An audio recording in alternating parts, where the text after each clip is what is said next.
जिसने भी जीवन की व्यर्थता को जान लिया है, उसके सामने सिर्फ दो ही रास्ते रह जाते हैं।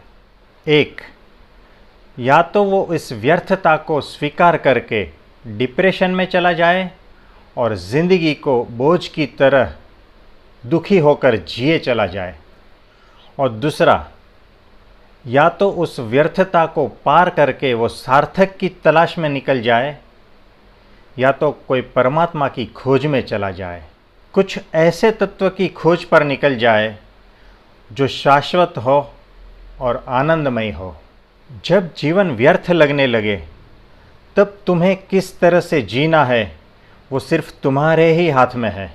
अध्यात्म की यात्रा में जीवन की व्यर्थता का बोध वो एक पड़ाव मात्र ही है। जो जीवन की व्यर्थता को पकड़कर ही बैठ गया है, वो अश्रद्धालु है, और जो सार्थक की खोज में निकल गया है, उस परम तत्व की खोज में निकल गया है, केवल वे ही श्रद्धालु और आस्तिक है। तुम अपने जीवन की व्यर्थता को और उसके अंधकार को पहचानो और उससे पार निकल जाओ, तब ही तुम्हारे जीवन में प्रकाश फैलेगा। और मैं जानता हूँ कि तुम उसे पार करने के लिए समर्थ हो।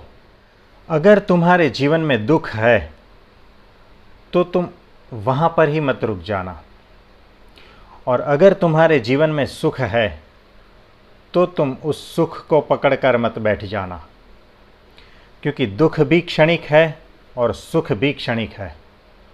तुम इस दोनों से पार चले जाना। तो तुम कुछ ऐसा उपाय करना जहाँ से तुम सुख और दुख दोनों से पार जा सको, जहाँ पर शाश्वत आनंद है। तुम उस तत्व को ढूंढना जो क्षणिक नहीं है। Thank you.